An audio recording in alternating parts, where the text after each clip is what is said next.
selalu berusaha menyimpan sesuatu yang bisa membawa manfaat, baik untuk dirinya, untuk anak cucunya, maupun untuk keluarganya, untuk masa kini dan masa depannya. Kadang simpanan itu berbentuk uang, kadang berupa tanah, lain saat berbentuk pabrik, dan lain sebagainya. Sementara masa depan yang paling pasti adalah akhirat. Jika untuk masa depan dunia kita rela memeras keringat, membanting tulang, pergi pagi dan pulang petang, menyimpan uang, menyimpan tanah, menyimpan pabrik, pernahkah kita merenung jika satu saat kiamat datang, kita dibangkitkan dari kubur masing-masing, berdiri di padang mahsyar untuk mempertanggungjawabkan seluruh kegiatan hidup kita di dunia ini, lalu kita akan menuju ke alam akhirat. Sudahkah kita mempunyai simpanan untuk akhirat kita? Pada pertemuan kali ini saya ingin menyampaikan sebuah hadis di mana Rasulullah sallallahu alaihi wasallam bersabda, "Arba'un min kanzil jannah." Simpanan sorga ada 4 macam. Yang pertama, ikhfa'us sadaqah, menyembunyikan sedekah. Saudara-saudara kaum muslimin, sebagaimana yang kita maklum bahwa Allah Subhanahu wa taala melebihkan sebagian rezeki dari kita terhadap yang lain. Ada yang kaya, ada yang setengah kaya, ada yang miskin, ada yang setengah miskin, dan selanjutnya. Ada yang gajinya kecil tapi penghasilannya gede. Ada yang penghasilannya gede tapi nggak punya gaji. Ada juga yang memang gajinya gede dan penghasilannya gede. Kelebihan rezeki merupakan sunnatullah dan tidak harus membuat kita merasa lebih dari yang lain. Bahkan sebaliknya, kelebihan itu harus membuat kita ringan tangan untuk menolong mereka yang memang memerlukan pertolongan. Kalau saudara diberikan ilmu, maka pertanyaan akhirat cuma satu: ilmumu kau amalkan untuk apa? Kalau saudara diberikan umur yang panjang, pengadilan akhirat juga bertanya satu: umurmu kau habiskan di mana? Tapi kalau saudara diberikan harta, pengadilan akhirat akan bertanya dua: hartamu kau dapat dari mana? Kau belanjakan kemana? Dari mananya ditanya dan kemananya juga ditanya. Oleh karena kita akan dimintakan pertanggungan jawab, maka amanah yang bernama harta ini harus kita gunakan dengan sebaik-baiknya. Ada penggunaan yang merupakan kewajiban, itu zakat namanya. Ada penggunaan yang sewaktu-waktu, itu infak namanya. Ada yang lebih sewaktu-waktu lagi, dan itu sedekah namanya. Zakat dia terikat oleh haul dan nisab, oleh putaran batas waktu dan ukuran dari harta itu sendiri. Sedangkan infak terikat oleh situasi dan kondisi perekonomian seseorang. Sedangkan sedekah tidak terikat dengan apapun. Dalam kondisi seperti apapun kita bisa melakukan sedekah dengan yang terkecil sekalipun.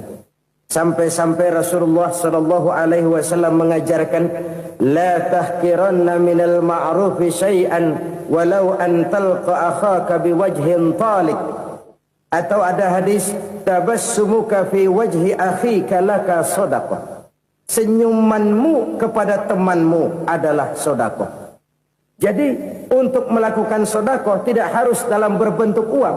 Dengan ilmu kita bisa sedekah. Dengan tenaga kita bisa bersedekah, dengan pikiran kita bisa bersedekah, bahkan senyum kepada teman itu pun sedekah. Jadi kalau sedekah dengan uang memang belum punya uang, nyengir aja banyakin. Itu asal pada tempatnya, jangan lalu ketemu tiang listrik cengengesan. Tentu tidak pada tempatnya dan tidak wajar. Nah, sedekah yang paling dicintai Allah adalah sedekah yang disembunyikan. Artinya, jauh dari sifat riya. Kan kadang-kadang ada orang sedekah itu disebutkan namanya, apa tidak bagus? Kalau memang niatnya ikhlas, ya bagus-bagus saja. Untuk memberikan sugesti kepada yang lain. Si Fulan bin Fulan nyumbang sekian, diumumkan. Boleh kalau niatnya untuk memberikan rangsangan kepada yang lain supaya dia menyumbang lebih besar dari orang tadi. Tapi kalau itu mendatangkan riya, maka sedekah yang paling dicintai Allah adalah sedekah yang disembunyikan. Tangan kiri saja tidak tahu apa yang diberikan oleh tangan kanan. Sedekah yang dilakukan dengan ikhlas akan merupakan perbendaharaan surga, tersembunyi dari pandangan orang lain, tidak seorang pun tahu. Karena memang sikap yang baik adalah melupakan kebaikan dan mengingat kesalahan. Itu salah satu ciri orang bahagia. Orang yang selalu mengingat kesalahannya dan berusaha melupakan segala kebaikannya. Kalau dia akan berada kebaikan, dia tidak bisa ikut, dia merasa rugi karena dia merasa belum pernah berbuat baik. Tapi kalau akan melakukan kesalahan baru, dia ingat kesalahan yang sudah-sudah, sehingga terhalang baginya untuk melakukan satu kesalahan baru. Demikianlah saudara-saudara, bahwa Allah melebihkan rizki sebagian kita dari yang lain, agar terjadi tolong-menolong dalam kehidupan ini.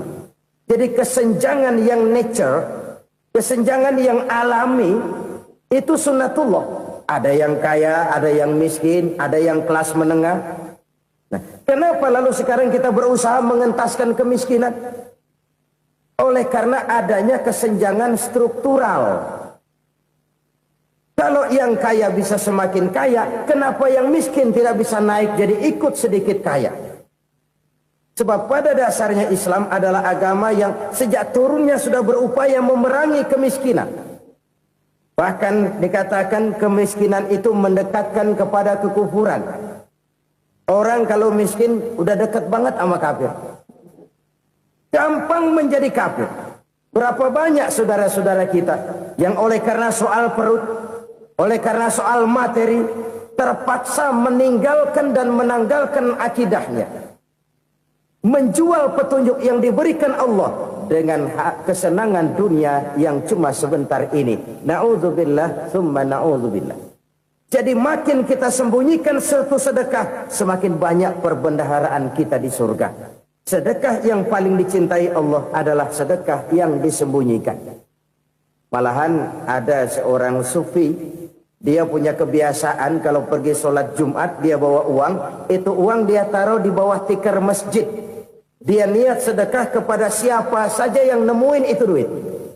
Maksudnya apa? Supaya yang nemuin nggak tahu siapa yang punya duit. Demikian dia saking ingin menyembunyikan sedekahnya. Karena sifat riya itu bisa memakan amal kita sendiri. Riya itu termasuk menyebut-nyebut kebaikan kita. Orang yang suka nepuk dada, sedikit-sedikit ngitungnya kalau nggak gua. Tuh kalau nggak gua tuh. Tuh yang belas itu kalau nggak gua, kalau nggak gua. Iya kalau nggak lu kenapa emang? Orang yang suka menepuk jasad. Tuh biasanya memang begitu saudara-saudara. Kalau perang lagi berkecamuk, orang nggak sempat ngaku jadi pahlawan. Tapi begitu perang selesai, yang kagak kenal bedil ngaku pahlawan, mas. Itu sesuatu yang biasa. Oleh karenanya, orang-orang yang ikhlas dalam bersedekah, disembunyikannya sedekah itu, Allah cinta betul.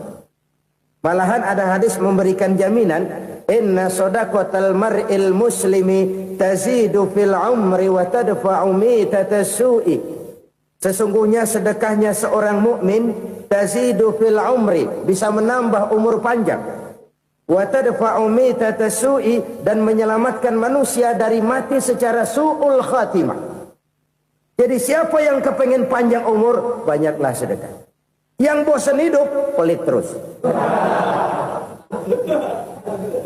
Sedekah menambah panjang umur dan menyelamatkan manusia dari mati secara su'ul khatimah. Pak, katanya umur itu nggak bisa ditambah, nggak bisa dikurangin. Kapan? Kalau ajal sudah datang.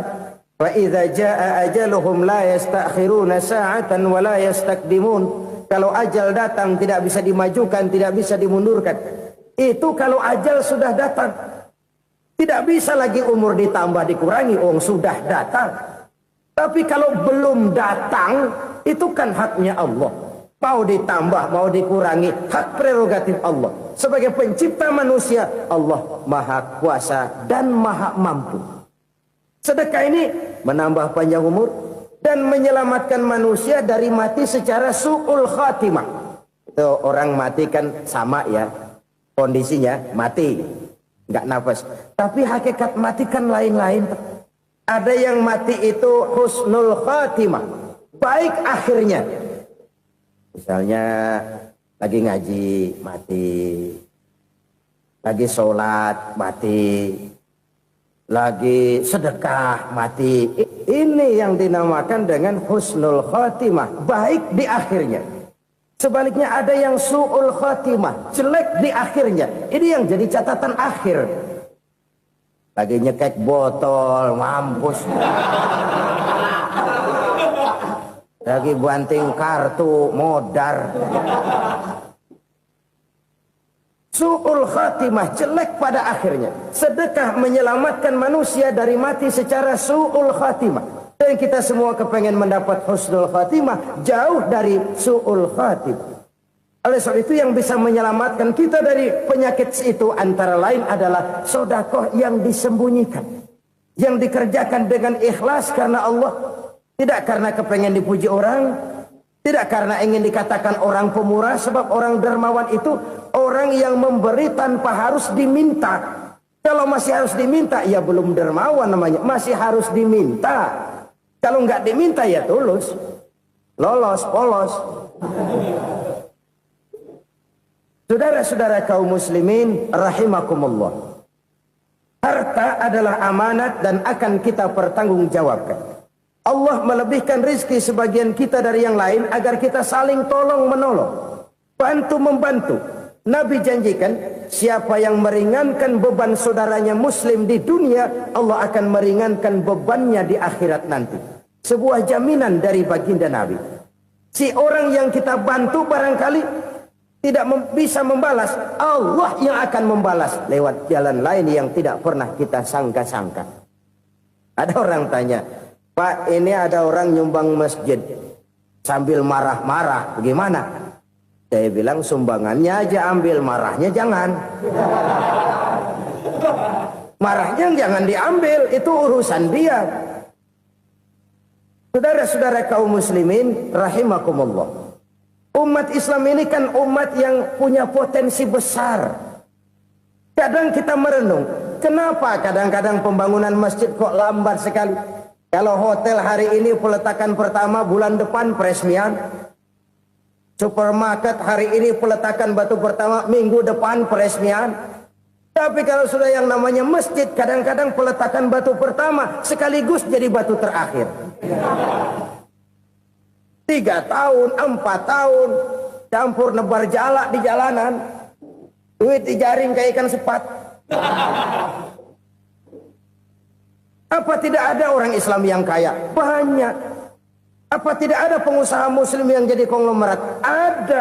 Lalu yang belum banyak itu yang komit terhadap nilai-nilai agamanya. Akhirnya kita jatuh jadi umat yang lemah.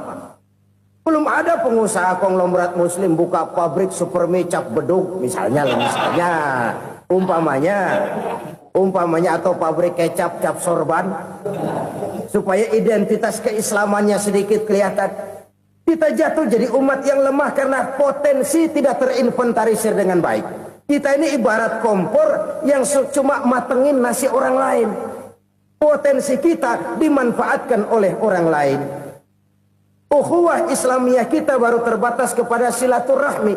Ukhuwah di bidang ekonomi kita lemah. Ukhuwah di bidang kebudayaan kita lemah. Apalagi ukhuwah di bidang politik kita lebih rapuh lagi. Padahal ukhuwah itu adalah totalitas kehidupan manusia. Menyangkut ipolek sosbud.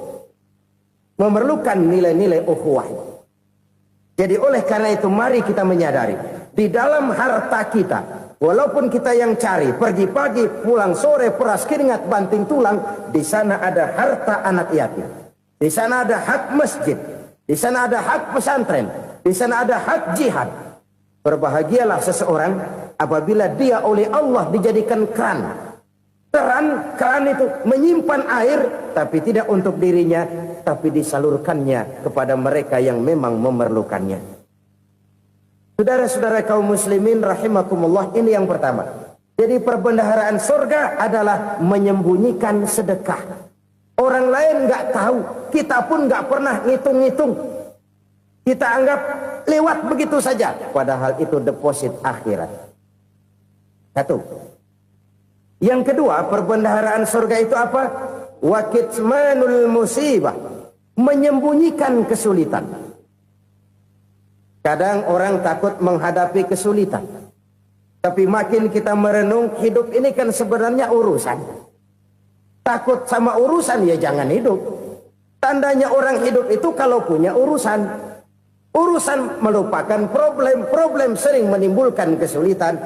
Kesulitan bukan untuk ditakuti, tapi untuk diatasi dan dicarikan jalan keluarnya. Siapa sih orangnya yang gak pernah sulit-sulit? Makin tinggi status sosialnya, makin gede urusannya. Makin tinggi kualitas imannya, makin berat tingkat kesulitannya. Cuma memang yang namanya enak itu seperti pelangi. Biang lala itu nggak pernah di atas kepala kita, di atas kepala orang melulu. Lo sih enak lo, kata kita. Dia juga bilang yang enak kan lo. Pelangi itu nggak pernah di atas kepala kita. Kata tukang beca, aduh enak ya naik Mercy. Kata tukang beca, apa yang di dalam mobil Mercy? Aduh enak bener tukang beca, di jok ngeringkuk ngorok pulas bener. Saya kamar pakai AC, sejuk, tempat tidur sutra, empuk, alga, spring bed, gula kulik, nggak bisa pulas kalau belum minum Valium, belum tidur. Enak bener tukang beca, di jok ngorok nggak tahu wetan kulon. Si tukang beca bilang yang di Mercy enak, yang di Mercy bilang tukang beca enak. Inilah enak. Nggak pernah di atas kepala kita, di atas kepala orang lain melulu enak itu. Nah, saudara-saudara, yang merupakan perbendaharaan surga itu orang yang bisa menyembunyikan kesulitan, baik pribadi ataupun rumah tangga. Nih terutama rumah tangga yang jadi soalnya. Kadang-kadang kita ini kalau senang, sebaliknya kalau senang kita diam, kalem aja, cuek. Banyak banget duit kita bawaan, diam aja udah. Malah ketemu orang takut. Tapi begitu susah, sekampung tahu. Padahal Nabi mengajarkan perbendaharaan surga itu menyembunyikan musibah, menyembunyikan kesulitan. Kalau enak, cerita sama orang-orang. Kalau nggak enak, rasain sendiri, tekan sendiri, atasin sendiri. Kita kan sebaliknya. Senang kita diam, asal lagi susah, paling tidak kita nyari teman buat cerita kesusahan. Siapa orangnya yang nggak pernah susah? Cuma soalnya bagaimana kita mengatasi kesusahan itu sendiri. Begitu juga misalnya kalau orang sudah berumah tangga, itu orang tuanya harus menjadi tempat dia cerita yang enak-enak saja.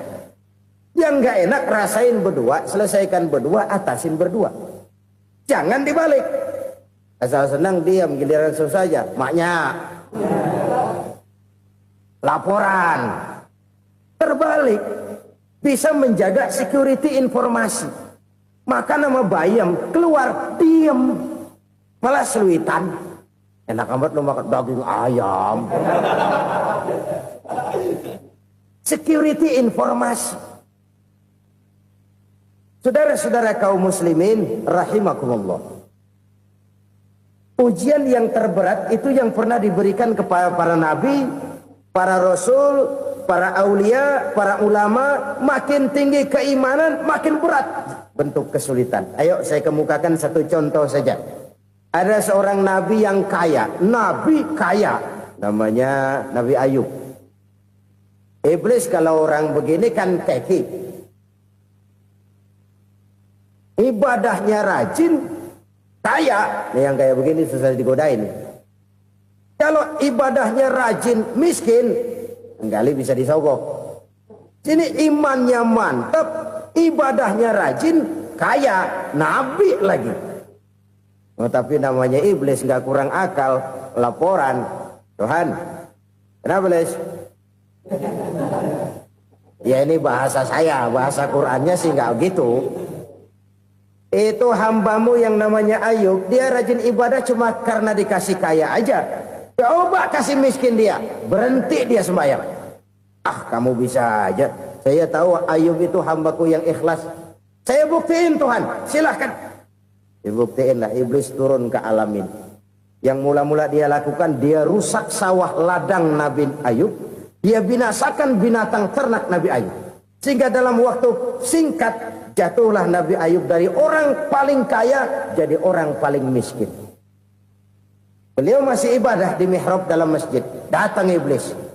Saudara Ayub, ya, lagi ngapain? Ibadah.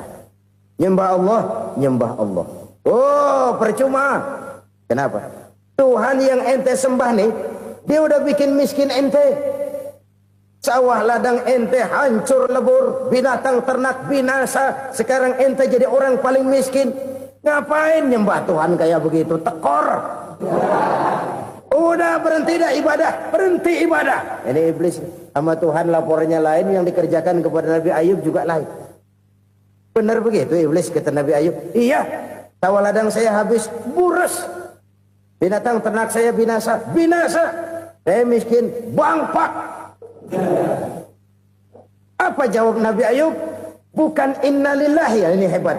Alhamdulillahillazi a'tani wa akhza minni. Segala puji bagi Allah yang telah memberikan harta kepada saya dan sekarang mengambilnya lagi. Alhamdulillah. Allah yang ngasih, Allah yang ambil. Itu mah urusan Allah. Iblis cuman ibadah jalan terus, sujud lagi Nabi Ayub. Iblis seleher gondok banget. Dasar Nabi nggak mempan dia apa-apain. Miskin malah alhamdulillah. Allah yang ngasih, Allah yang ngambil. Jadi kalau kita tidak komit, kita tidak terikat kepada kaya, miskin, senang, susah, apa yang bisa bikin kita susah? Jadikan kekayaan, kemiskinan, jadikan senang, susah sebagai anak buah yang bisa kita atur. Jangan kekayaan ngatur kita, jangan kemiskinan ngatur kita. Kita yang harus mengatur mereka. Senang, susah, kaya, miskin, bahagia, sengsara, jadikan itu anak buah yang bisa kita atur. Kalau sekarang kita kaya, lain saat boleh jadi kita miskin, semiskin-miskinnya. Allah yang ngasih, Allah yang ngambil. Tenaga mana yang bisa menghalangi? Ibadah jalan terus. Iblis makin gondok. Dasar Nabi loh. Akhirnya apa? Nabi Ayub dikerjain, diberikan penyakit. Demikian fatal penyakitnya. Bayangin, udah miskin sakit. Masya Allah. Miskin sakit. Sakitnya nggak lama, kira-kira 16 tahun. Istrinya 3, 2 mental minta ceraiin. Ngerawatin laki bengek begini. Senang belum tentu, susah udah pasti nih. Cerai aja, cerai dah. Cerai. Tinggal satu Siti Rahmah yang setia menemani beliau. Sesetia-setianya hati perempuan.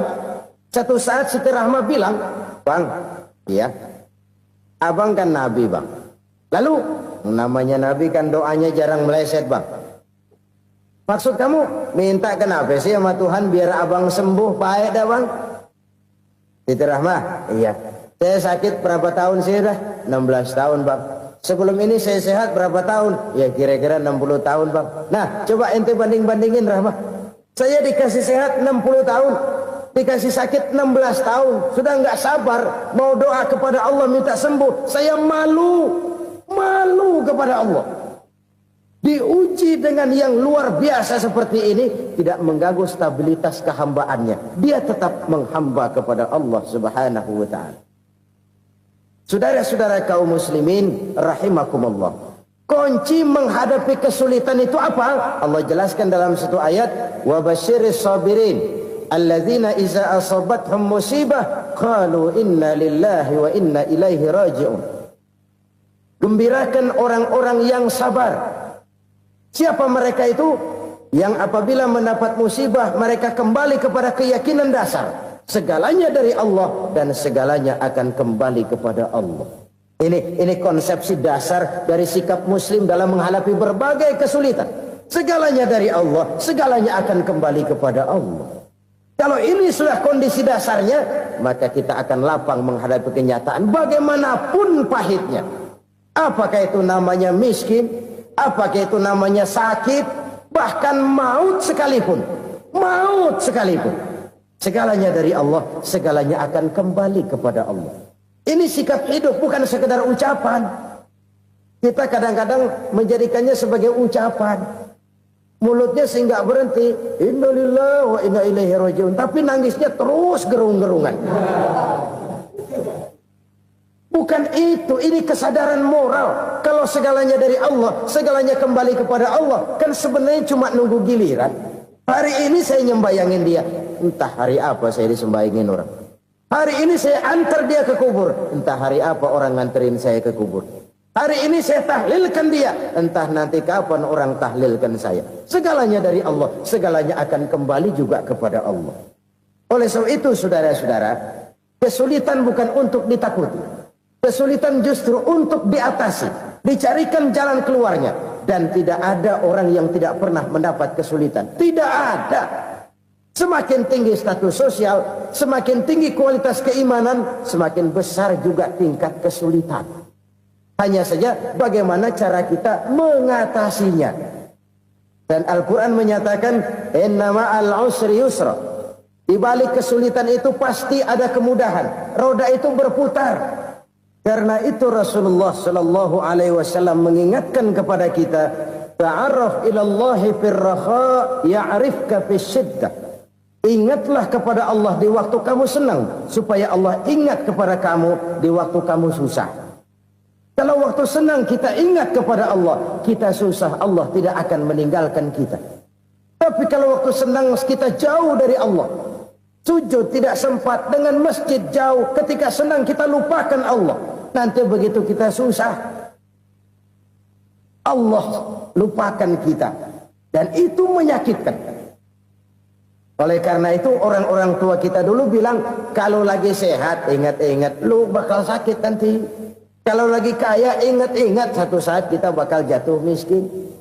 Bahkan kalau lagi muda ingat-ingat kita bakal tua. Dan yang terpenting, kalau lagi hidup ingat-ingat kita bakal mati. Saudara-saudara kaum muslimin rahimakumullah. Jadi yang kedua yang merupakan perbendaharaan surga, menyembunyikan musibah. Saudara-saudara kaum muslimin rahimakumullah.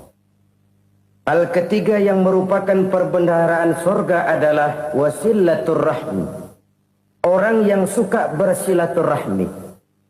Sebagaimana yang kita maklum bahwa manusia adalah makhluk yang disebut zon politika. Makhluk sosial yang tidak mungkin hidup sendiri-sendiri. Betapa dan siapapun kita memerlukan orang lain. Bodoh betul manusia kalau tinggal di tengah masyarakat tapi tidak mau bermasyarakat. Merasa hebat sendiri, pinter sendiri, gagah sendiri, kaya sendiri. Mungkin kalau mati juga ngubur sendiri. Jangankan kita di sini, di sorga saja Nabi Adam waktu sendirian bengong melulu, mondar mandir. Allah tegur dam sepi dam. Ya ini kalau bahasa saya. Iya Tuhan sepi ini nggak ada coret-coretan pisan ini. Diciptakan Siti Hawa baru anteng Nabi Adam. Itu di sorga. Cobalah. Umpamanya saudara tinggal di Jakarta nih. Kayak bener. Apaan aja di Jakarta punya saudara dah. Jembatan Semanggi ambil. Monas buntel bawa pulang. Hotel-hotel ambil semua. Cuman tinggal di Jakarta sendirian, apa enaknya? Betapa dan siapapun kita perlu orang lain. Tidak ada seorang pun yang bisa memenuhi kebutuhan hidupnya secara sendiri-sendiri.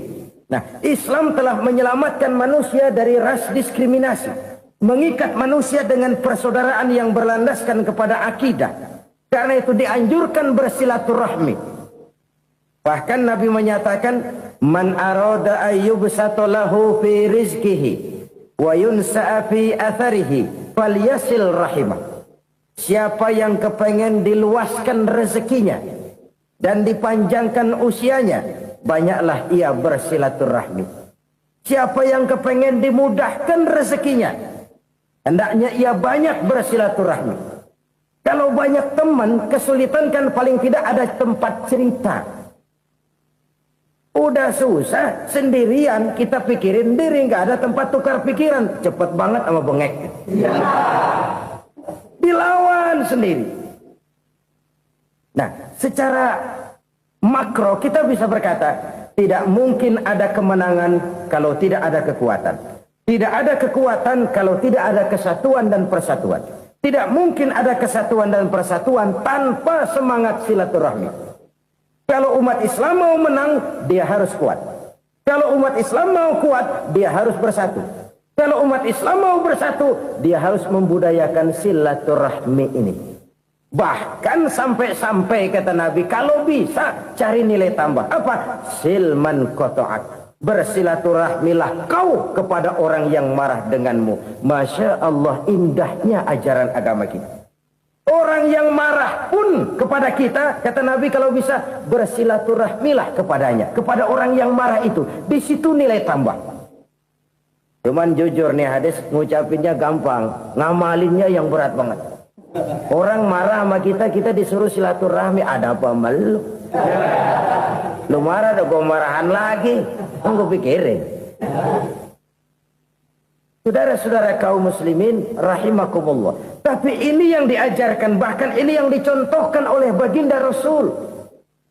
Bagaimana begitu mudah, misalnya satu saat Abu Jahal ini ngatur strategi bagaimana bikin Muhammad celaka. Dia gali lubang di depan tempat tidurnya. Dia tutupin daun korma. Terus dia panggil seseorang, ke sini. Kasih tahu Muhammad, pamannya sakit keras, minta ditengokin. Berangkat orang ini ke sana. Muhammad, labbaik. Pamanmu sakit keras, dia minta ditengokin. Baik, saya akan datang menjenguk beliau. Berangkatlah Nabi ke rumah Abu Jahal tanpa prasangka apapun. Abu Jahal udah pasang setil, selimut 3 rangkap setengah dipakai. Persis kayak orang meriang. Tapi sembari ngintip dari balik selimut, begitu Muhammad buka pintu, nah, masuk perangkap nih. Muhammad jalan menuju tempat pembaringan. Makin lama makin dekat, makin lama makin dekat. Makin dekat ke lubang yang dipasang oleh Abu Jahal itu. Dalam hati Abu Jahal, terus dah jatuh, mampus dah lo ini. Mampus lo hari ini. Apa yang terjadi? Malaikat Jibril datang. Muhammad, pamanmu cuma pura-pura sakit. Di depan tempat tidurnya ada lubang perangkap supaya kamu jatuh ke situ. Sudah, kamu pulang. Balik kanan Nabi. Sudah hampir jatuh ke lubang, balik kanan, pulang. Bayangin kecewanya Abu Jahal. Muhammad dikit lagi, Muhammad dikit lagi. Enggak paman, saya pulang aja. Emosi bangun dari tempat tidur, enggak sadar kalau lagi pura-pura sakit. Lompat ngejar Nabi, dia lupa dengan lubang yang dia gali. Serak, nyemplung sendiri ke dalam lubang.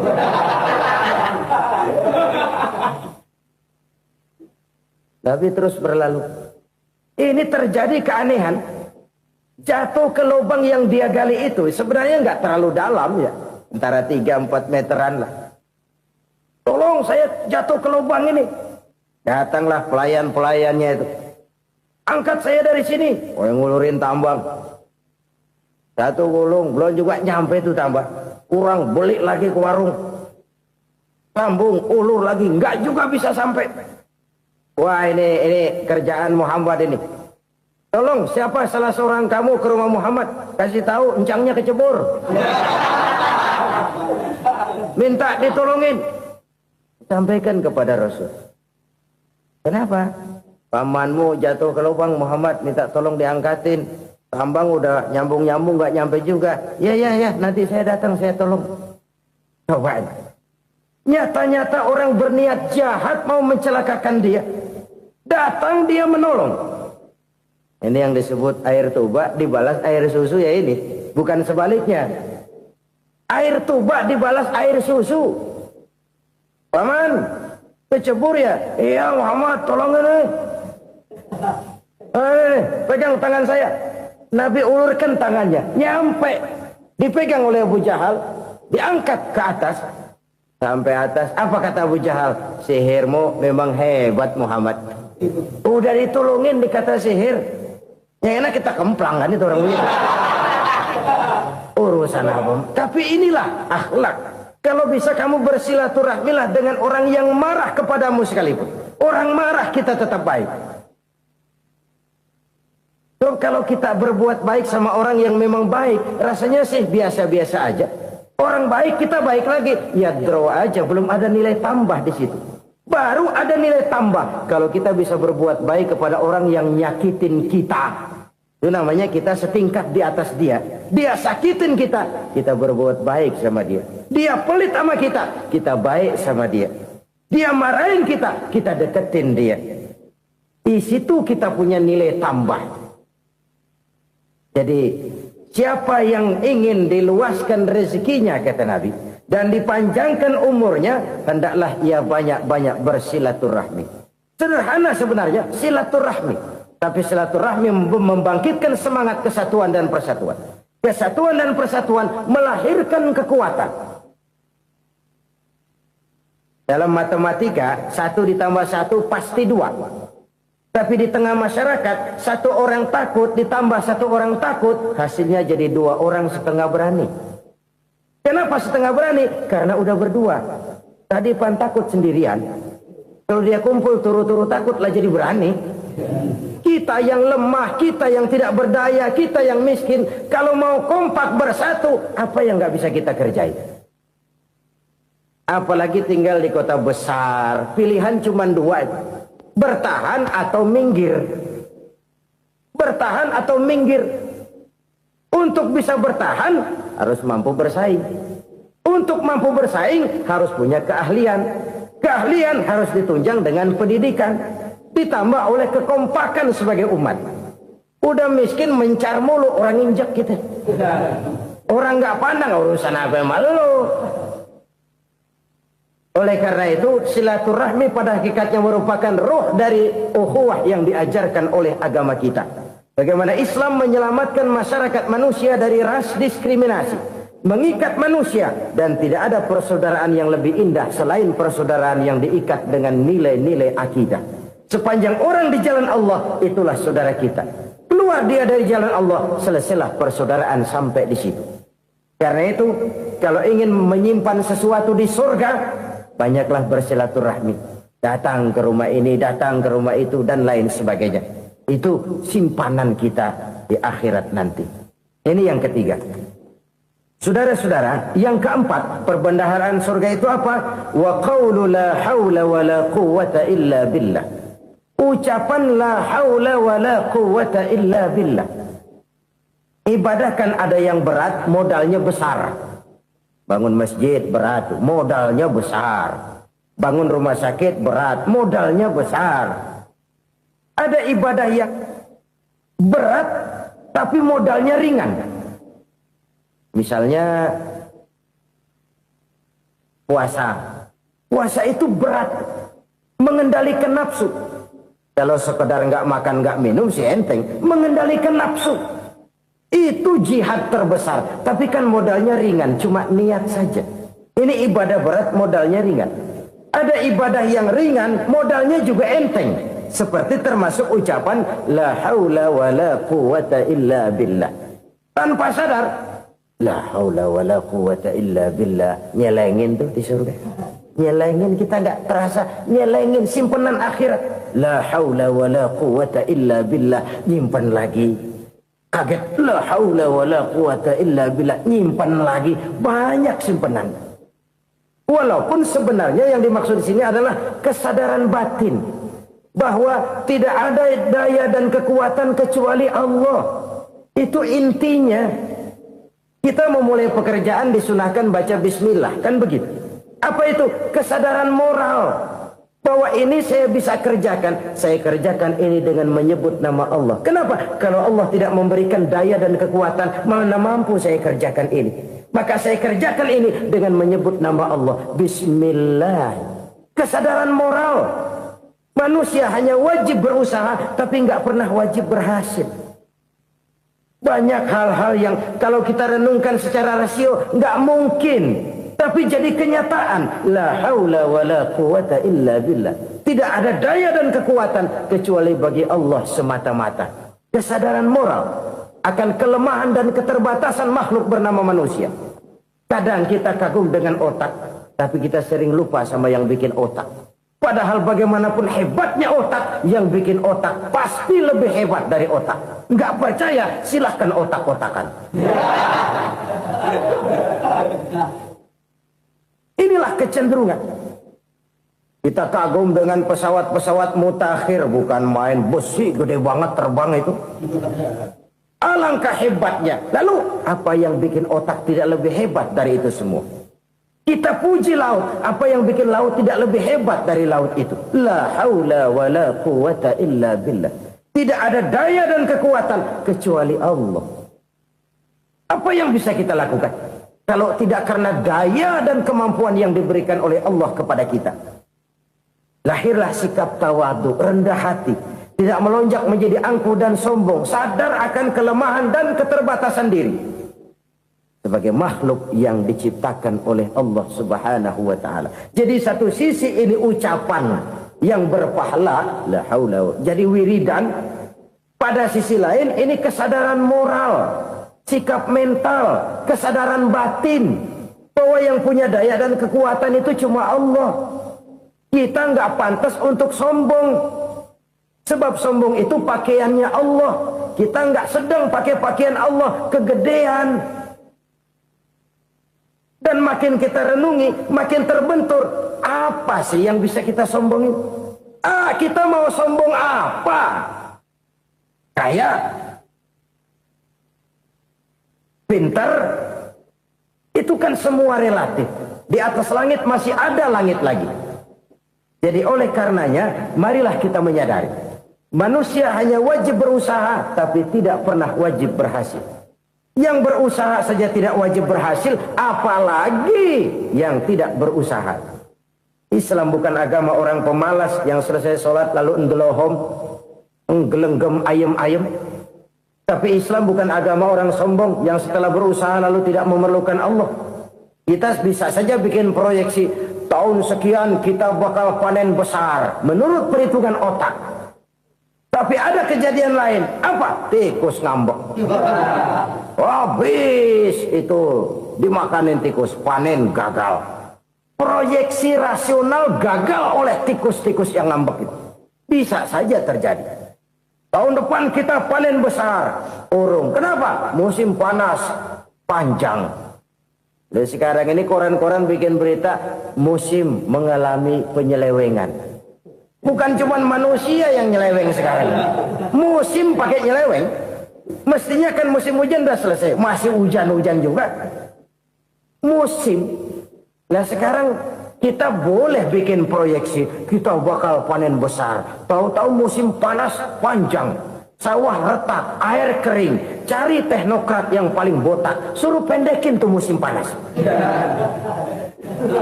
La haula wa la quwata illa billah. Inilah kesadaran moral. Saudara, saya teringat satu saat ada seorang konglomerat. Umurnya ya kira-kira 70-an. Satu saat dia ditanya oleh wartawan, "Pak, umur Bapak berapa sih?" "Ya paling 10 tahun." 10 tahun? 10 tahun? Anak Bapak berapa orang? Satu saja? Satu. Harta Bapak berapa? Ya paling-paling bangsa 7 juta kali. 7 juta? Iya. Pak, kenapa Bapak bohongi saya? Bapak punya buku biografi. Koran-koran, majalah-majalah banyak memuat cerita riwayat hidup Bapak. Saya tahu umur Bapak 70. Kenapa bilang cuma 7 tahun? Saya tahu anak Bapak 8. Kenapa cuma bilang 1?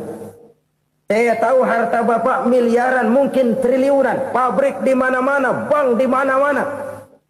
Kenapa bilang uang bapak cuma 7 juta? Nah, kata si konglomerat tadi, kamu benar nak, kamu benar. Umur saya kalau jumlahnya memang 70 nak. Cuman ingat-ingat saya, baru 7 tahun terakhir ini saya sujud. Baru 7 tahun terakhir ini saya berusaha dekat dengan Allah. Saya laksanakan perintahnya, saya jauhi larangannya.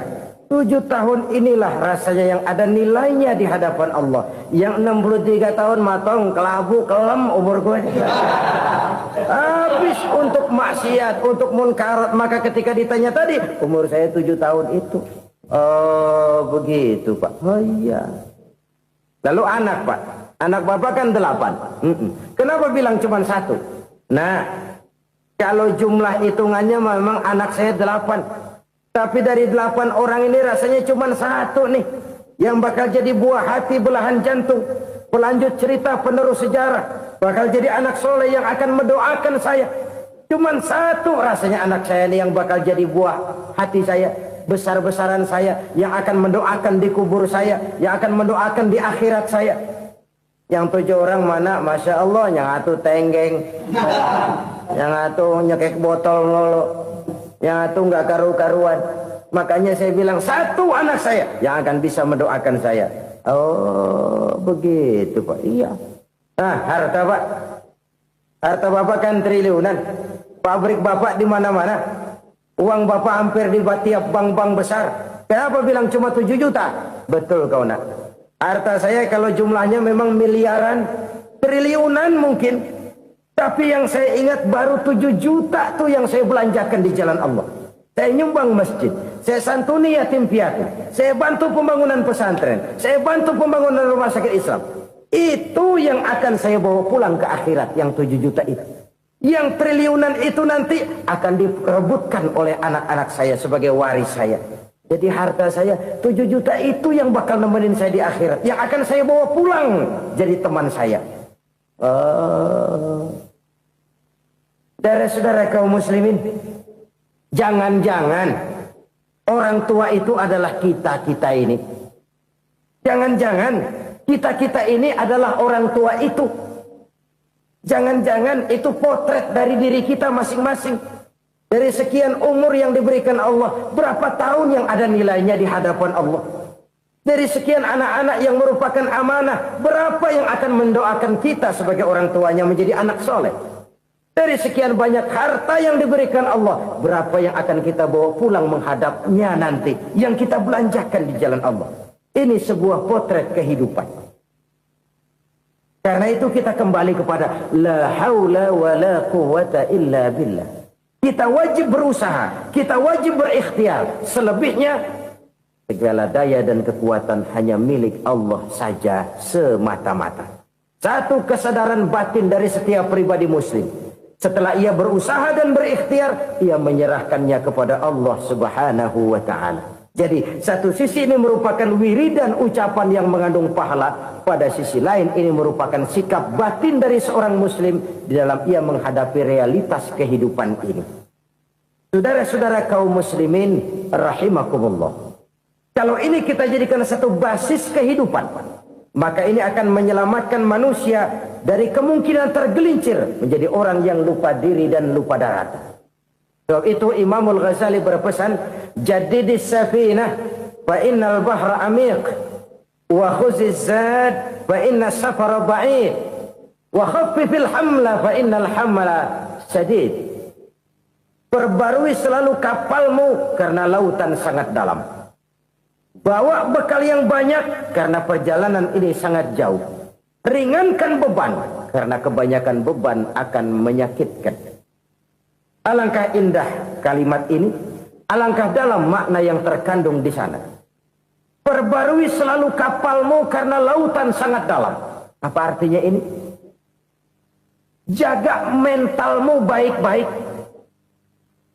Pelihara imanmu baik-baik karena hidup penuh cobaan seperti lautan.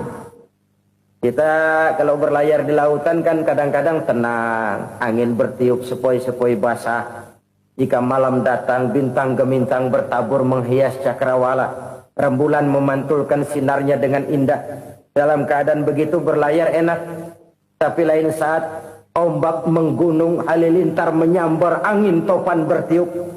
Berapa banyak sudah saudara-saudara kita yang tenggelam di lautan dunia tanpa sadar bahwa dia belum sampai kepada pantai yang akan dituju. Berapa banyak sudah saudara-saudara kita yang tenggelam di lautan dunia ini tanpa sempat bangkit lagi. Dia menyangka sudah sampai kepada tujuannya. Hati-hati kapal jangan sampai bocor karena lautan sangat dalam. Iman ini jaga baik-baik karena hidup penuh dengan ujian. Wa khuzizat fa inna safar ba'id. Bawa bekal yang banyak karena perjalanan sangat jauh. Saudara mau ke Bandung, bawa duit. Saudara mau ke Surabaya, banyakan lagi duitnya.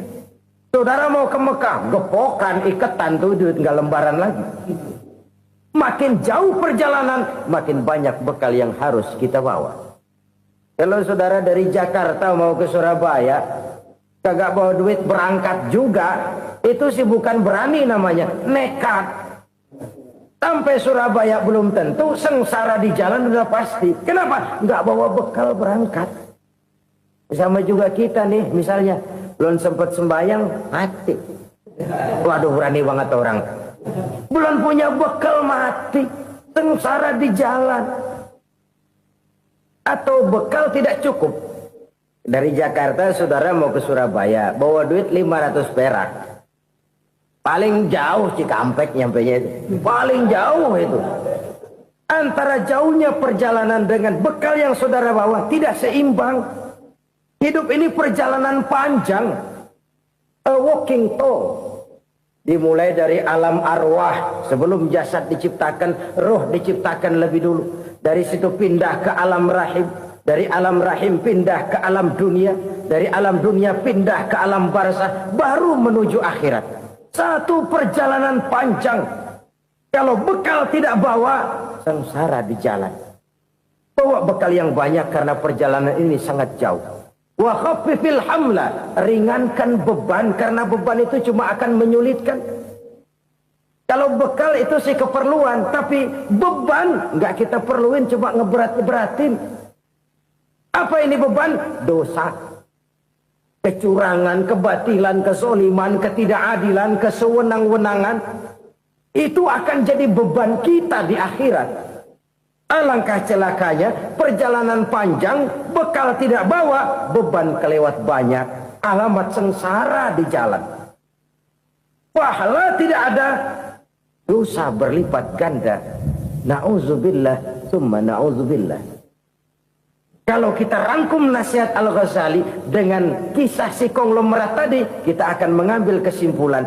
Pertama, bekal terbaik dalam menghadapi gejolak kehidupan ini tidak lain adalah iman.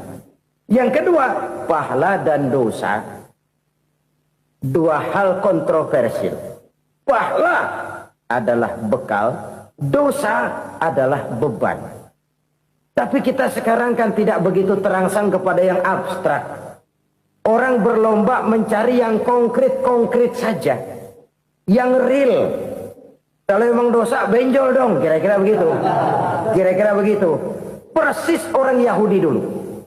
Orang Yahudi itu kan pernah minta kepada Nabi Musa. Ya Musa, lan nu'mina laka hatta narallaha jahrah. Musa, kami nggak bakal mau beriman kepada Allah kalau belum kami lihat Allah ada nongkrong di depan kami. Kalau memang Tuhan ada, taruh dong di depan kami. Mau yang konkret-konkret saja. Kalau memang dosa, benjol dong. Kalau memang pahala, berasa dong. Orang terangsang kepada yang real, yang konkret-konkret saja.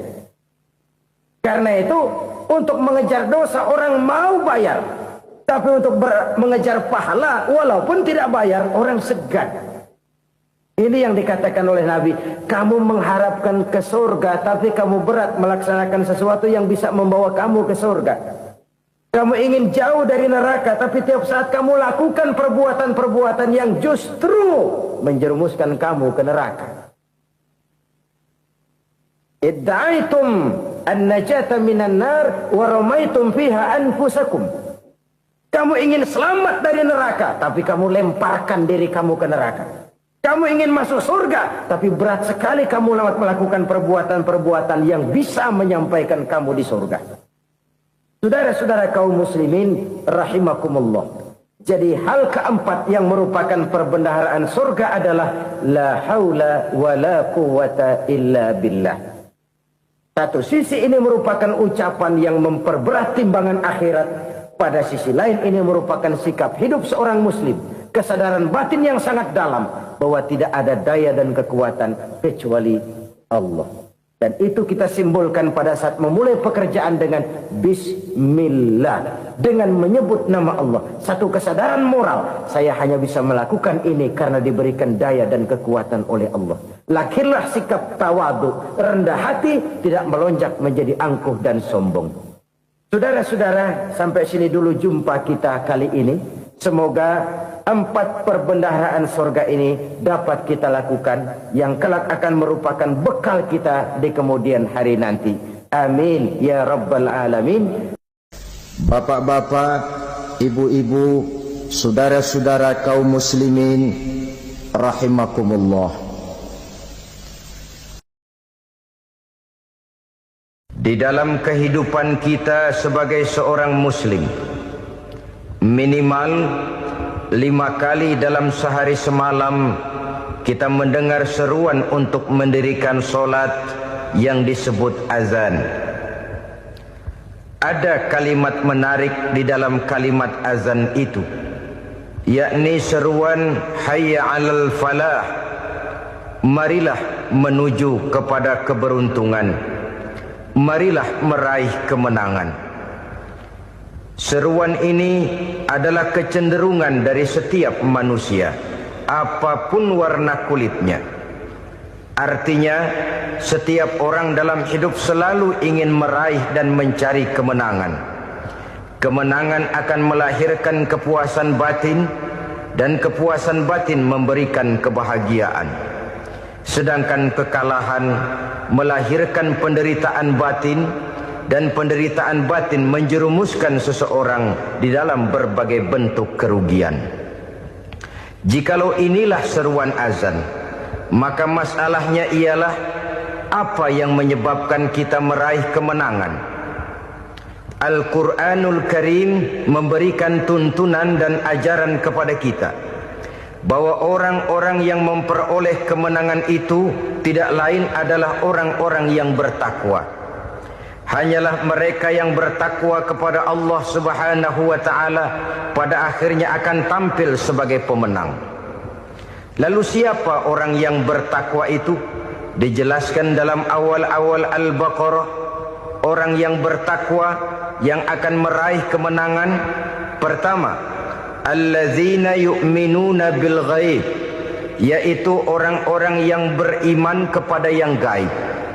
Percaya bahwa ada alam yang gaib, alam yang abstrak, alam yang tidak bisa dijangkau oleh salah satu daripada panca indera kita. Mereka percaya dan beriman kepada adanya malaikat, beriman kepada adanya iblis dan jin, beriman kepada adanya alam kubur, beriman kepada adanya alam mahsyar, beriman kepada adanya alam akhirat, beriman kepada adanya surga dan neraka. Beriman bukan cuma sekedar beriman dalam ucapan bibir saja, tetapi beriman yang nilai iman itu mampu mewarnai gerak dan gaya hidupnya. Iman yang meresap sampai ke tulang sumsum, kemudian memberikan dampak positif di dalam kehidupan manusia. Alam, kita tahu, adalah sesuatu yang selain Allah, dan Allah bukanlah alam. Apapun namanya selain daripada Allah, itu adalah alam.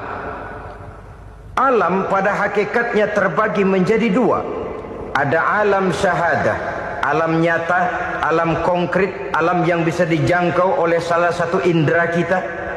Kemudian ada alam ghaib, alam yang tidak bisa dijangkau oleh panca indera kita, alam metafisika, alam abstrak, alam yang wajib kita imani keberadaannya. Kita percaya bahwa malaikat itu ada, Kita percaya kepada jin, bahwa jin itu ada. Kita percaya kepada adanya iblis dan setan. Bukan percaya kepada iblis dan setannya, percaya bahwa iblis dan setan itu ada. Itu termasuk salah satu daripada sifat orang yang bertakwa kepada Allah. Saudara-saudara kaum muslimin rahimakumullah, kecenderungan pembangunan yang lebih bersifat materialistis biasanya menggeser aspek kehidupan rohani. Orang berpikir empiri, dan dalam pola pikir yang demikian maka alam gaib tidak lagi mendapat perhatian. Aspek kehidupan yang bersifat rohaniah malah mulai ditinggalkan. Akibatnya terjadilah kepincangan di dalam kehidupan kita. Pernah ada satu pengalaman pribadi dalam perjalanan kembali ke tanah air.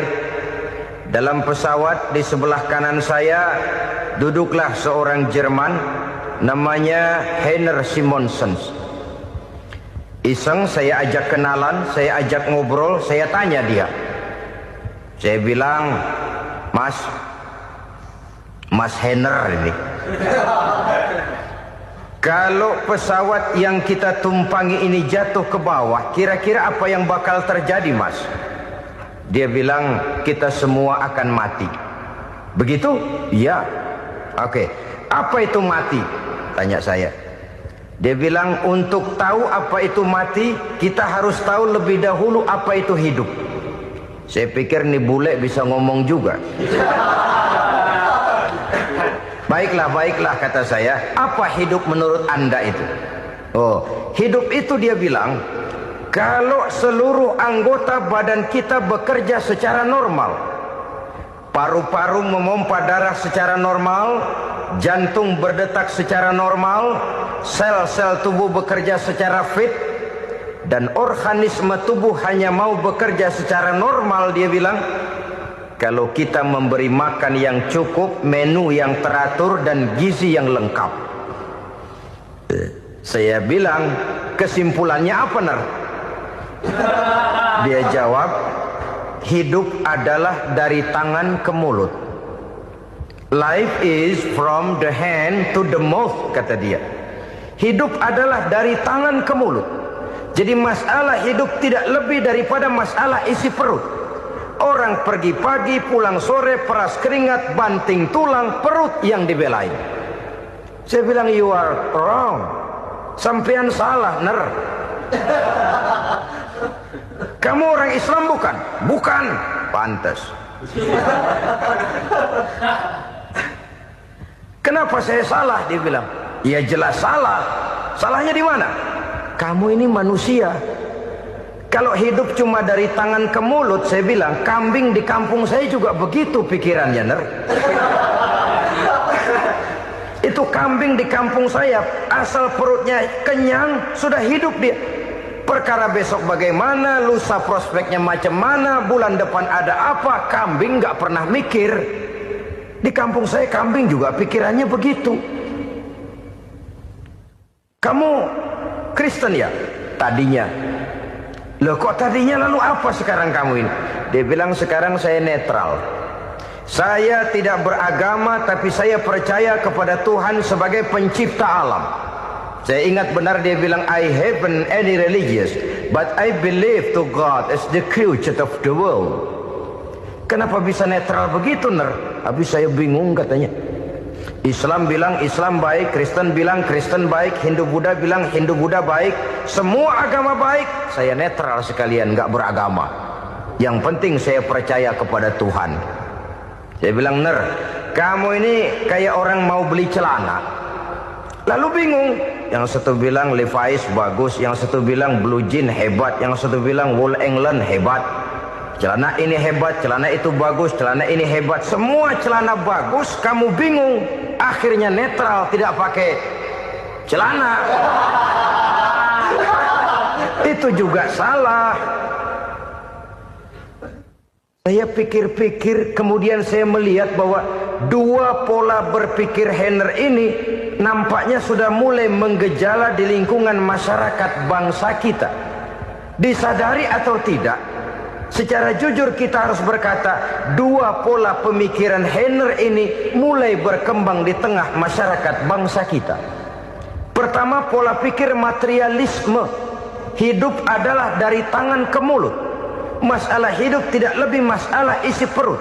Itu yang perlu dibela, dan disitulah arti kehidupan. Pergi pagi, pulang sore, peras keringat, banting tulang untuk mempertahankan perut. Kalau sudah kemari cara orang berpikir, maka buat apa percaya kepada yang gaib? Untuk apa sholat? Untuk apa puasa? Untuk apa zakat? Untuk apa menghadiri majelis taklim? Tanpa kepercayaan kepada yang gaib, hidup berjalan menurut alur empiris dan materialis. Kalau sudah ke sana cara orang berpikir, biasanya orang lalu cenderung menghalalkan segala cara. Hanyalah orang yang percaya bahwa akhirat ada. Hanyalah orang yang percaya bahwa alam kubur itu ada. Hanyalah orang yang percaya bahwa malaikat itu ada, hidupnya akan lebih terarah dan terkendali. Karena kepercayaan kepada yang gaib, yang merupakan fase daripada kehidupan setelah hidup yang sekarang ini, mewarnai gerak pribadi seseorang di dalam dia melakukan kegiatan hidupnya. Pola berpikir materialisme, disadari atau tidak, mulai menggejala di lingkungan masyarakat bangsa kita. Hidup tidak lebih dari urusan tangan ke mulut, mulut ke tangan, tangan ke mulut. Asal perut sudah kenyang, hiduplah sudah. Perkara bagaimana prospek hari yang akan datang, bagaimana akhirat, tidak jadi persoalan. Ini yang oleh Nabi diperingatkan, ad-dunya sijnul mu'min wa jannatul kafir. Dunia adalah penjara bagi orang beriman dan surga bagi orang kafir. Dulu di zaman Belanda hadis ini pernah disalah tafsirkan, disalah artikan, digunakan sebagai senjata untuk mengkebiri dan membuat impoten umat Islam. Sudahlah umat Islam gak usah macam-macam, kata Belanda. Dunia ini kan penjara buat orang Islam, surga buat orang kafir. Di penjara jangan bertingkah.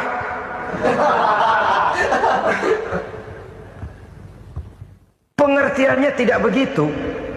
Dunia adalah penjara bagi orang mukmin. Artinya dalam kehidupan dunia seorang mukmin tidak bebas memperturutkan hawa nafsunya. Di penjara hawa nafsunya itu. Sebaliknya surga bagi orang-orang kafir. Buat orang kafir surgalah dunia ini. Mereka bebas memperturutkan hawa nafsunya. Dilarang tidak terlarang, dicegah pun tidak tercegah. Mereka hidup menurut alur bisikan nafsu mereka sendiri. Kemudian bila ajal datang, maut merenggut nyawa, selesailah surganya sampai di situ. Maka bagi orang-orang yang tidak percaya kepada adanya akhirat, kepada adanya alam gaib, surganya sebatas umurnya. Sekali lagi, surganya sebatas umurnya. Bila umur selesai, ajal pun datang merenggut nyawa, selesailah sudah surganya sampai di situ. Alangkah pendeknya perjalanan orang-orang yang tidak percaya kepada alam gaib ini. Bagi kita mukmin, jikalau kita mampu memenjarakan hawa nafsu, kita bisa bahagia di dunia ini. Dan Islam memang tidak menyuruh kita sengsara di dunia. Raih dunia, kejar dunia, gapai dunia sebagai alat untuk mencapai kebahagiaan di akhirat nanti. Hidup adalah satu perjalanan panjang yang terbentang sejak kita terlahir dari alam rahim sampai kepada alam akhirat nanti. Andai kata kita gagal meraih kebahagiaan di dunia, toh kita masih punya akhirat. Tapi jangan jadi dalil yang melemahkan semangat.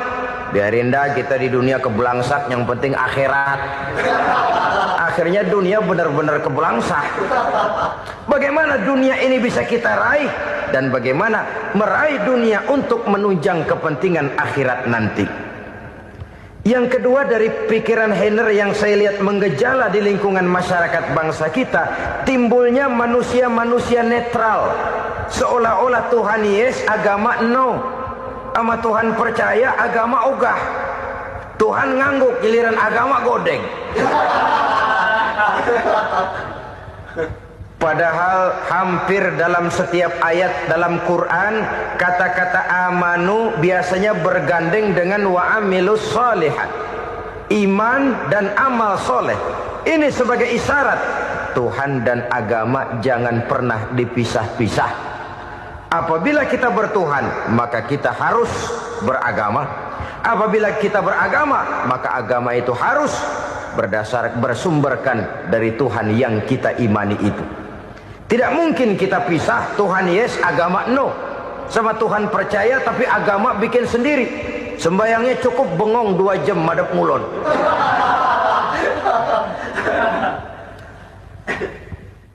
Saudara-saudara kaum muslimin rahimakumullah. Jadi dengan demikian, agama yang kita akui merupakan unsur mutlak di dalam pembangunan sekarang ini, merupakan bagian dari kehidupan yang menuntun kita bahwa di balik alam nyata ini, di balik alam syahadah ini ada alam gaib. Dan mudabbir, murabbi, yang mengatur, yang menguasai, yang memelihara baik dia alam nyata, baik dia alam gaib, tidak lain adalah Allah Subhanahu wa ta'ala. Di sana ada satu super power, satu maha kekuatan yang kita perlu bersandar kepadanya. Sebagai makhluk nyata yang hidup di alam nyata, berbuatlah secara nyata sebagaimana harusnya kita berbuat. Karena Islam jelas bukan agamanya orang pemalas. Islam jelas bukan agamanya orang yang mengajarkan setelah selesai sholat boleh duduk, nggelenggem ayam-ayam, ndelohom, menghitung bintang di langit sambil menunggu keajaiban. Tidak. Islam adalah agama yang mengajarkan apabila sholat sudah selesai kamu kerjakan, bertebaranlah di permukaan bumi, cari karunia Tuhanmu. Jangan hidup berpangku tangan menunggu keajaiban. Karena hidup bukan undian. Jangan berharap untung besar tanpa mau peras keringat. Tapi di sebalik itu toh kita juga harus yakin bahwa di sisi usaha nyata yang kita lakukan ada satu super power, satu maha kekuatan gaib yang menentukan berhasil dan tidaknya usaha kita. Kepercayaan kepada hal semacam inilah yang mendorong kita untuk mempunyai sandaran vertikal, agar jikalau usaha ini berhasil, kita tidak lupa diri dan lupa daratan. Jikalau usaha ini gagal, kita tidak putus asa dan buruk sangka, tidak cupik pandangan dan sempit hati, tapi mampu melihat persoalan dengan kacamata putih sambil husnuzon kepada Allah Subhanahu wa ta'ala. Kita percaya malaikat itu ada. Ada yang namanya raqib dan atid, mengawasi gerak hidup kita sampai kepada gerak hati kita. Ini memberikan sugesti agar kita berhati-hati. Tidak sejengkal tanah pun kita bisa berlindung dari pengawasan raqib dan atid. Ada munkar nakir yang akan menyoal kita di alam kubur. Ada malaikat Malik, penjaga neraka. Ada malaikat Ridwan yang menjaga surga. Kita percaya kepada adanya jin. Kita percaya kepada adanya setan, iblis. Percaya kepada adanya, bukan mempercayai si setan, si iblis lalu menjadikannya sebagai teman. Tidak. Percaya bahwa mereka itu ada dan merupakan makhluk Allah yang gaib, yang diciptakan Allah Azza wa Jalla. Kepercayaan kepada alam gaib memberikan motivasi terhadap gerak lahir manusia, sehingga dengan motivasi kepercayaan kepada yang gaib, gerak lahir jadi lebih terarah, jadi lebih terpelihara. Pernah seseorang bertanya, "Pak, apakah adanya akhirat bisa dibuktikan secara ilmiah?" Saya bilang tidak bisa, tidak bisa. Kenapa? Karena yang berangkat nggak pernah pulang kembali lagi. Kalau dia pulang kemari bisa kita tanya bagaimana enak di sono. Cuma secara moral saya katakan, lebih beruntung orang yang percaya kepada akhirat daripada yang tidak. Sekarang saudara percaya akhirat ada, lalu saudara baik-baik di dunia, sholat, puasa, zakat, menolong orang lain, menebarkan kebajikan. Saudara mati, andai kata akhirat tidak ada, toh dalam hidup saudara sudah berbuat baik. Paling tidak nama saudara akan dikenang sebagai orang baik.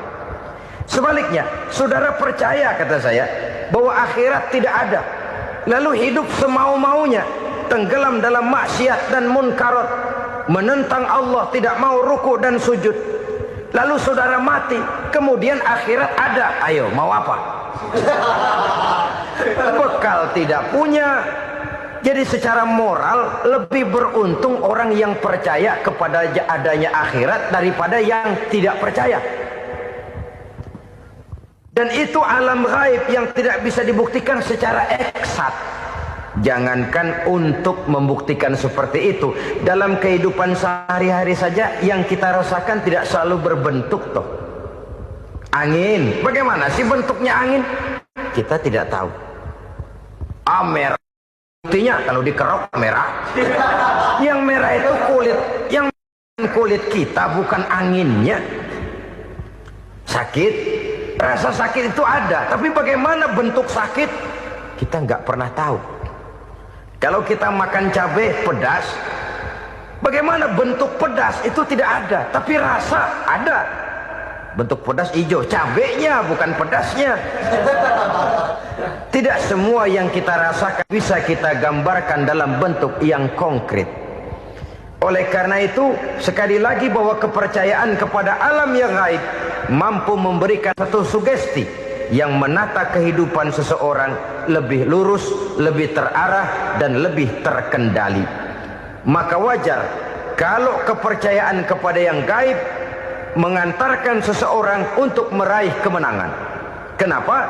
Dia percaya kepada yang gaib, bahwa akhirat ada, bahwa alam kubur ada, bahwa pertanggungan jawab itu ada. Maka dia lalu tidak hidup saenae udele dewe, itu loh. Tidak hidup menurut seleranya sendiri, terarah, teratur.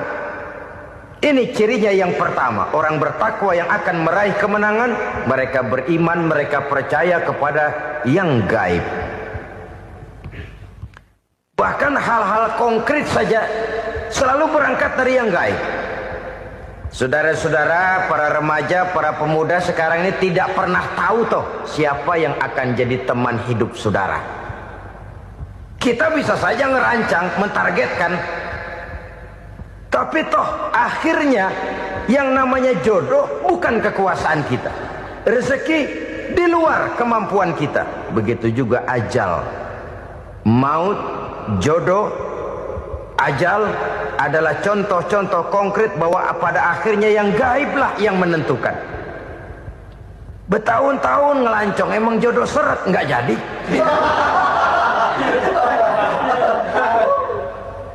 Begitu kenal baru setengah malam nginep ditangkap hansip kan.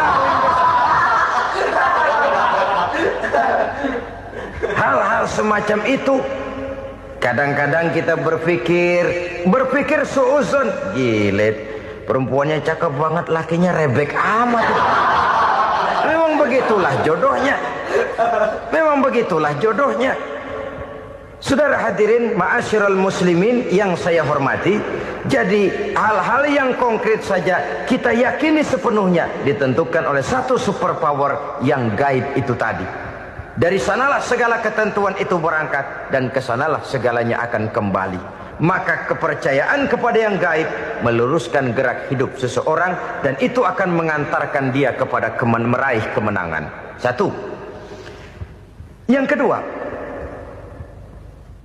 wa yuqimuna shalah.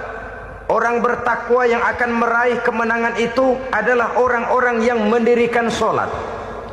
Kenapa sholat mengantarkan orang untuk meraih kemenangan? Yang jelas, inna sholata tanha anil fahsya'i wal munkar. Sholat mampu mencegah manusia dari perbuatan keji dan munkar. Banyak filsafat hidup yang terkandung di dalam sholat ini.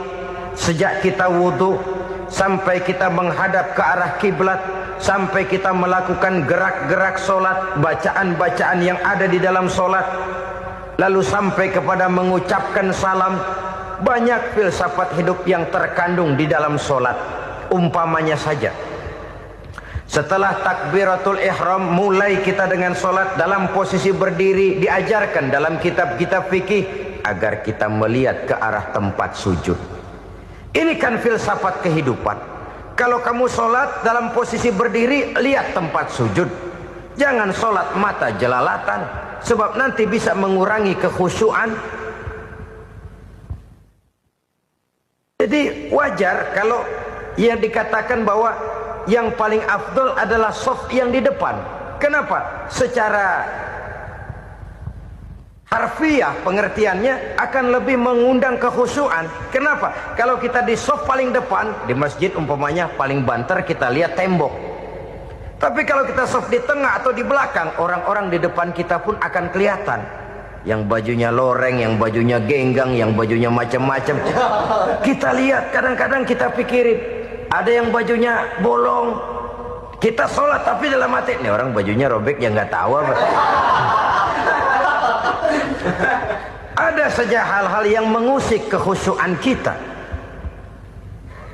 Oleh sebab itu diajarkan dalam posisi berdiri, lihat, arahkan pandangan matamu kepada tempat sujud. Ini kan filsafat kehidupan. Maksudnya apa? Kalau lagi diri lihat dong tempat sujud. Kalau udah di atas ingat dong sama yang bawah. Kalau sudah tinggi ingat dong dari mana kamu berangkat. Kalau sudah berkuasa bantu dong yang lemah. Kalau sudah kaya santuni dong yang miskin. Kalau sudah alim bimbing dong yang awam. Ini filsafat kehidupan. Dalam posisi berdiri kau lihat tempat sujud. Ini akan melahirkan kepekaan sosial di mana seseorang mau tahu kepada orang lainnya. Bagaimanapun kaya kita, tinggi pangkat dan jabatan kita, jikalau hidup hanya untuk kepentingan perut sendiri saja, rasanya belum membawa manfaat di dalam kehidupan kita. Tapi efek yang tertinggi sesungguhnya, sholat mencegah manusia dari perbuatan keji dan munkar. Perbuatan keji dan munkar walaupun kelihatannya mendatangkan uang, membawa keuntungan, tapi itu keuntungan semu, keuntungan sementara. Dengan menipu orang lain kita bisa dapat untung, tapi tidak membawa berkah. Dan itu adalah kerugian besar dalam kehidupan kita. Maka untuk meraih kemenangan harus dimulai dengan membentuk kepribadian yang tegar, memiliki sandaran vertikal yang langsung kepada Allah Subhanahu wa ta'ala. Dan itu hanya bisa kita tempuh melalui jalur ibadah formal yang sudah ditentukan Allah, yakni sholat yang 5 waktu. Untuk memperkuat itu ada sholat-sholat sunnah, rawatib, nawafil sebagai terminal-terminal kontrol cadangan untuk memelihara stabilitas temperatur batin di dalam kita berhubungan dengan zat yang maha gaib, yaitu Allah Subhanahu wa ta'ala. Orang sering bertanya, Pak, itu tetangga saya nggak sholat, duitnya nggak habis-habis, Pak. Nggak sholat tapi mobilnya tambah terus. Nggak sholat tapi usahanya makin maju. Tapi di sisi lain ada orang yang rajin sholat, rezekinya butak bener. Anaknya mana kurus, mana korengan. Saudara hadirin ma'asyiral muslimin rahimakumullah. Harus saya katakan bahwa sholat memang bukan untuk cari duit. Sholat adalah sandaran vertikal kita kepada Allah. Sedangkan soal rezeki itu berkaitan dengan sifat Allah maha pengasih dan maha penyayang. Allah maha pengasih, siapapun dikasih kalau mau usaha. Allah maha penyayang, tidak semua orang disayang oleh Allah Azza wa Jalla. Dan belum tentu banyak harta itu merupakan nikmat. Mungkin juga istidraj. Artinya istidraj itu dikasih tapi diambulin, kalau bahasa Betawinya itu. Dikasih tapi diambulin, itu bukan merupakan nikmat sesungguhnya, lebih merupakan azab dari Allah Subhanahu wa ta'ala.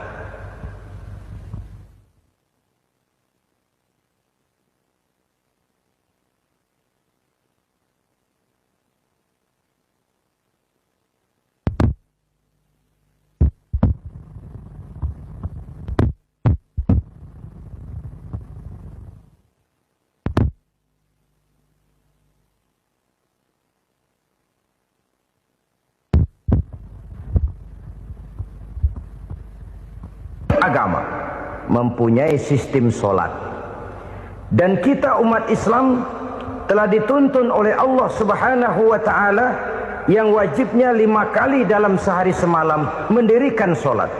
Dan itu tentu berada dalam jangkauan kemampuan manusia. Pada awalnya barangkali kita memang merasa solat itu satu kewajiban. Tapi semakin kita hayati makna, manfaat, dan filsafat yang terkandung di dalam ajaran solat, semakin sampai kita kepada keyakinan bahwa solat adalah keperluan kita. Sehingga pada waktu tertentu dinilai puncaknya, kita tidak lagi akan berkata, saya wajib solat. Tapi kita akan berkata, saya perlu solat.